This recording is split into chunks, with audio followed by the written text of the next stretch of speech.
Samedi 17 août 2013. Madame, Messieurs, bonsoir. Merci de votre fidélité.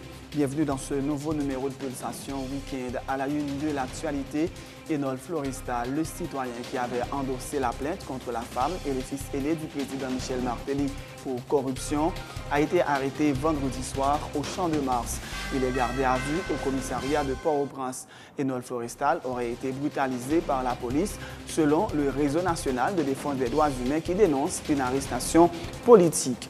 Enol Floristal faisait l'objet d'un mandat d'amener émis par le juge d'instruction Lamar Bélizer le 25 juillet dernier dans le cadre de l'enquête sur la mort de Franzi Duverseau en 2010. Les Nations unies expriment leur préoccupation par la recrudescence des violences homophobes en Haïti et appellent les Haïtiens à œuvrer ensemble pour la construction d'un État basé sur l'état de droit, le respect des autres, la dignité de tous et les droits humains. Le Premier ministre égyptien affirme qu'il n'y a pas de réconciliation possible avec ceux qui ont du sang sur les mains et menace de dissoudre la confrérie des frères musulmans. Les affrontements entre pro et anti-Morsi vendredi ont fait 173 morts, dont 95 au Caire, selon un bilan des autorités égyptiennes.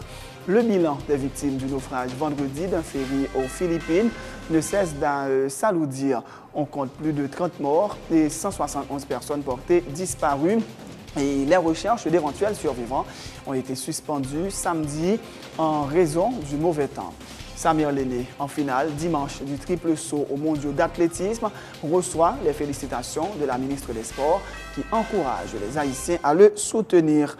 À l'étranger, début en fanfare pour Manchester United qui a écrasé Swansea City 4-1 ce samedi avec 2 doublés de Welbeck et de Van Persie. Tennis, Rafael Nadal mate une fois de plus Roger Federer pour une troisième fois justement de la saison. Madame, Messieurs, restez branchés pour le développement de ces titres et de bien d'autres.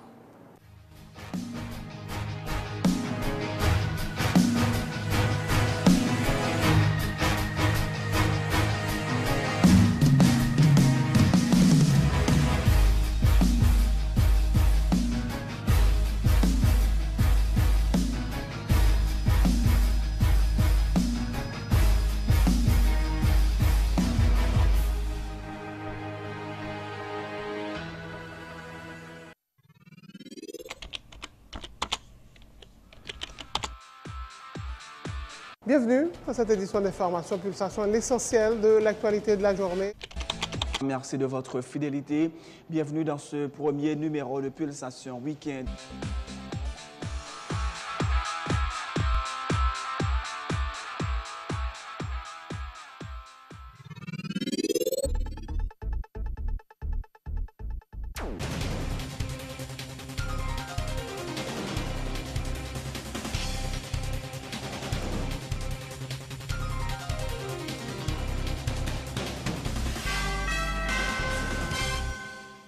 De recherche, bienvenue dans le développement du journal. Enol Floristal, le citoyen qui avait endossé la plainte contre la femme et le fils aîné du président Michel Martelly pour corruption, a été arrêté vendredi soir au Champ de Mars. Il est gardé à vue au commissariat de Port-au-Prince. Un mandat d'amener avait été émis contre Enol Floristal par le juge d'instruction Lamar Bélizer le 25 juillet dernier. L'information est confirmée par le Réseau national de défense des droits humains qui dénonce une arrestation politique. La responsable de programme de cette organisation de droits humains, Marie-Hélène Gilles, informe également que Enol Floristal aurait subi des brutalités au moment de son arrestation. De son côté, le comité des avocats pour le respect des libertés individuelles, CARLI, dit prendre acte de l'arrestation de M. Floristal pour son implication présumée dans le meurtre de l'étudiant Franzi Duverseau. L'organisme de droits humains recommande aux autorités d'adopter des dispositions pour faire respecter les garanties judiciaires du prévenu, conformément aux prescrits de la Constitution haïtienne, de la Convention américaine et du Pacte international relatif à la protection des droits humains. La mission des Nations unies pour la stabilisation d'Haïti, MINUSTAH, se dit profondément préoccupée par la recrudescence de la violence homophobe dans le pays. Dans un communiqué de presse en date du 16 août 2013, la mission onusienne invite tous les acteurs, notamment les chefs politiques, religieux et communautaires, à inspirer le respect du droit et décourager les déclarations de haine et de mépris. Dans la soirée du 10 août dernier, une cérémonie de fiançailles d'un couple d'homosexuels à Bourdon a été violemment attaquée à coups de pierre et de cocktails Molotov par des résidents de la zone. Il a fallu l'intervention des forces de l'ordre pour éviter que la situation ne se dégénère. Les Nations Unies encouragent tous les Haïtiens à continuer de travailler ensemble pour la construction d'un État fondé sur le respect de l'État de droit, la tolérance, la dignité de chacun et les droits de l'homme. Le commissaire du gouvernement de Port-au-Prince avait condamné cette semaine la cérémonie de fiançailles du couple homosexuel, soulignant que la législation haïtienne n'autorise pas le mariage gay. Toute décision allant en ce sens doit être considérée comme une infraction grave, selon Maître Luc Mandelil. Deux garçons ne sont pas mariés, deux femmes ne sont pas mariées, puisque la loi haïtienne ne pas marier ça. La législation, non, la loi reconnaît qu'on fait un garçon pour marier. Oh, grave même, mettre là. Nous n'avons pas de loi sur ça, mettre là. Il y a pas de prison. Certainement, mettre là. Comment vous venez marier, vous n'avez pas de loi pour marier, mettre là. Mais la loi va reconnaître ça, mon ami. Qui est-ce? Une déduction logique. Si la loi va reconnaître deux garçons ou bien deux femmes mariées, on ne peut pas fiancer tout. Le droit, c'est la logique codifiée.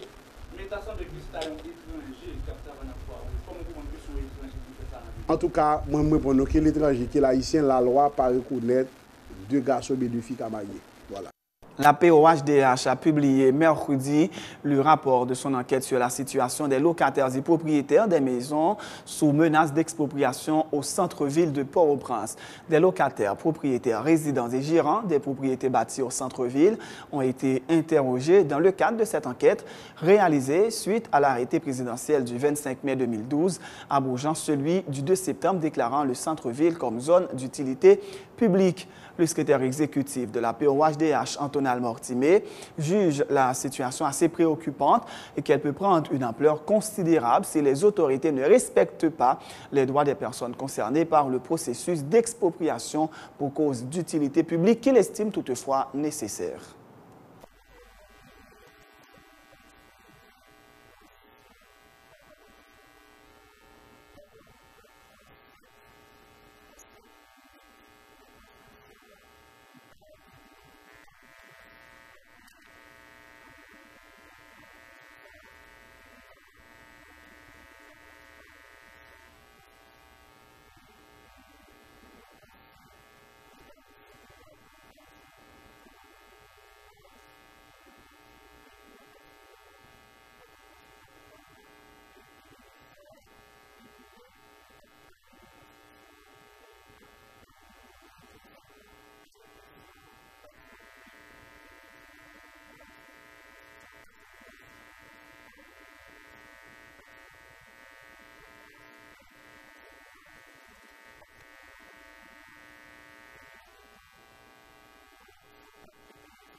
Deux bateaux transportant des clandestins haïtiens ont été interceptés en mer mardi dernier par la police bahaméenne. Plus d'une centaine de personnes, dont 12 femmes, ont été arrêtées. Les clandestins sont en bonne santé et devraient être refoulés bientôt sur Haïti. Plus de 1100 boat people haïtiens ont été arrêtés depuis le début de cette année, selon des chiffres communiqués par les autorités bahaméennes. Le ministère de la Planification et l'Observatoire national de la pauvreté et de l'exclusion sociale, ONPES, ont inauguré mercredi à Port-au-Prince le local qui abrite désormais le programme statistique minimum. C'est la délégation de l'Union européenne en Haïti qui finance le PSM pour un montant d'un peu plus de 2,6 millions de dollars américains et pour une durée de 3 ans dans le pays, fait savoir la coordonnatrice de l'ONPES, Shirley Augustin. Madame Augustin a également fait savoir que ce programme est réalisé en partenariat avec l'ISHI et concerne dans un premier temps les ministères de la Justice, de la Santé et de l'Éducation et vise à doter le gouvernement de données fiables lui permettant d'intervenir avec plus d'efficacité dans les différents secteurs d'activité dans le cadre de la lutte contre la pauvreté et l'exclusion sociale. Le programme statistique minimum, il a pour objectif pour centraliser toutes données ministère sectoriel. Nous commençons avec ministère santé publique, justice et éducation. C'est un programme qui a duré 3 ans certes, mais nous espérons qu'au-delà de 3 ans, nous avons qu'à centraliser toutes données statistiques dans le pays à travers le ministère. C'est un programme qui est fait en collaboration avec l'IHSI, avec le ministère que nous sommes là, ministère santé publique, éducation, justice, et c'est un programme qui est financé par l'Union européenne. Le montant qui est prévu pour le programme, c'est environ 2 millions d'euros. D'accord? Et bon, initiative ça, il est venu au départ par le fait que l'Observatoire il a pour rôle pour lui, créé en 2008, il a pour rôle pour faire suivi impact des SNCRPM. Le pour vraiment faire suivi, nous réaliser que pas de données et statistiques disponibles, fiables pour nous faire travail parce que le rôle et objectif de personne c'est justement pour faire suivi plan d'action, si vous voulez, plan gouvernement. Donc, pour les documents qui étaient mis sous pied, nous n'avons pas de données du tout pour nous faire travail. Donc, il était nécessaire pour nous joindre aux gens, pour nous accueillir, collecter toutes les données qui étaient possibles pour nous faire travail. Donc, c'est de la initiative dans ceci. L'autorité portuaire nationale a organisé cette semaine un symposium sur la modernisation du secteur portuaire, une activité dans le cadre du processus de réforme de l'institution en vue de rendre ses agents plus dynamiques, plus efficaces et plus productifs, selon le directeur général de l'APN, Alix Célestin. Il souligne que la réforme avait démarré par la réduction significative du nombre d'employés de l'institution qui est passé de plus de 2600 à environ 650. Son étape dans la réforme là. Et la réforme là, elle a commencé depuis que CEMEP, il a commencé le travail. On connaît que CEMEP, c'est le centre de modernisation des entreprises publiques. Et je crois qu'avec Téléco, la douane, APN, qui fait partie de l'institution qui était ciblée par CEMEP. Et la réforme là, elle a été commencée sur le plan quantitatif. Côté que APN a gagné à peu près 2600 employés, alors que son port qui est capable de fonctionner très bien avec 350 personnes. Donc, première étape de réforme, c'était l'intégrissage.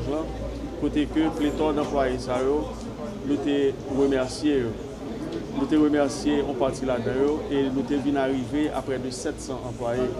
Et actuellement, nous à peu près à 650 au fur et à mesure que nous faisons. Donc, les choses faites sur le plan quantitatif et la continuer sur le plan qualitatif. Tout.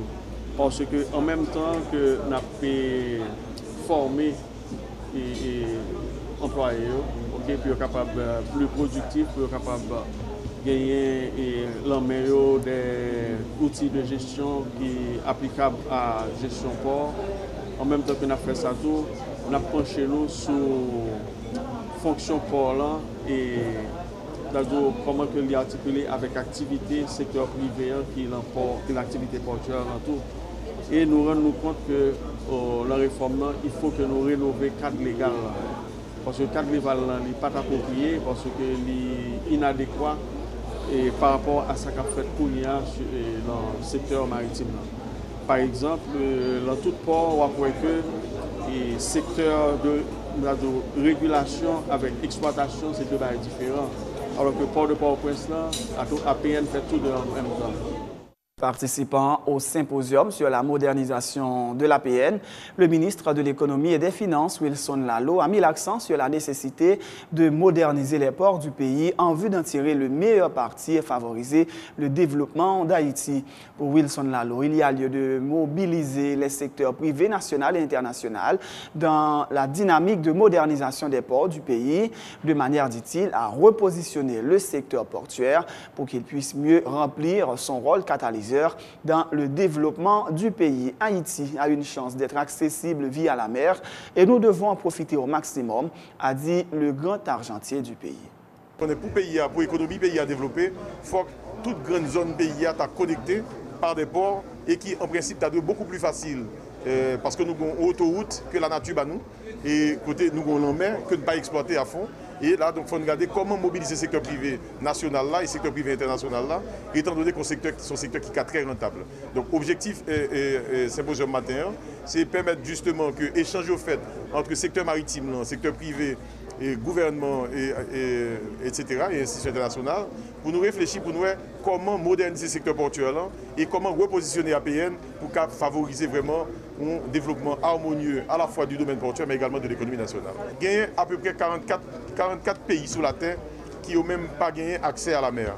Et si nous avons besoin de comprendre, ça veut dire l'homme en mer qui n'a pas exploité le bien, c'est à regarder ce qui a passé pour des pays comme Bolivie, avec Chili, à regarder des problèmes qu'un pays comme Burkina Faso gagne, comme c'est des pays qui sont enclavés, difficultés que ça gagne, ils ont faire beaucoup plus d'efforts pour développer l'économie parce qu'ils ne sont pas connectés avec notre territoire par la mer. Donc là, lui-même, nous avons avantage par l'histoire et par la géographie, sommes dit.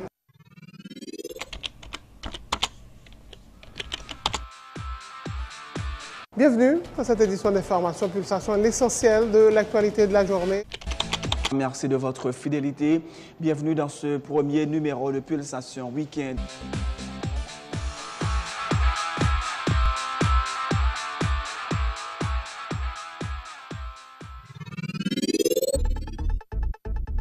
C'est la fin de ce journal. Juste avant de vous quitter, voici le rappel des titres. Enol Florestal, le citoyen qui avait endossé la plainte contre la femme et le fils aîné du président Michel Martelly pour corruption, a été arrêté vendredi soir au Champ de Mars. Il est gardé à vue au commissariat de Port-au-Prince. Enol Florestal aurait été brutalisé par la police selon le Réseau national de défense des droits humains qui dénonce une arrestation politique. Enol Florestal faisait l'objet d'un mandat d'amener émis par le juge d'instruction Lamar Bélisaire le 25 juillet dernier dans le cadre de l'enquête sur la mort de Frandy Duverseau en 2010. Les Nations Unies expriment leur préoccupation par la recrudescence des violences homophobes en Haïti et appellent les Haïtiens à œuvrer ensemble pour la construction d'un État basé sur l'état de droit, le respect des autres, la dignité de tous et les droits humains. Le Premier ministre égyptien affirme qu'il n'y a pas de réconciliation possible avec ceux qui ont du sang sur les mains et menace de dissoudre la confrérie des frères musulmans. Les affrontements entre pro et anti-Morsi vendredi ont fait 173 morts, dont 95 au Caire, selon un bilan des autorités égyptiennes. Le bilan des victimes du naufrage vendredi d'un ferry aux Philippines ne cesse de s'alourdir. On compte plus de 30 morts et 171 personnes portées disparues. Et les recherches d'éventuels survivants ont été suspendues samedi en raison du mauvais temps. Dans l'actualité sportive, Samir Lene, en finale dimanche du triple saut au mondial d'athlétisme, reçoit les félicitations de la ministre des Sports qui encourage les Haïtiens à le soutenir. À l'étranger, début en fanfare pour Manchester United qui a écrasé Swansea City 4-1 avec 2 doublés de Welbeck et Van Persie. Tennis, Nadal mate une fois de plus Federer C'était donc la 3e fois que Nadal a remporté au départ de Federer cette saison. C'est la fin de ce journal. Merci de l'avoir suivi. Bonne suite de programme sur Télé Pluriel.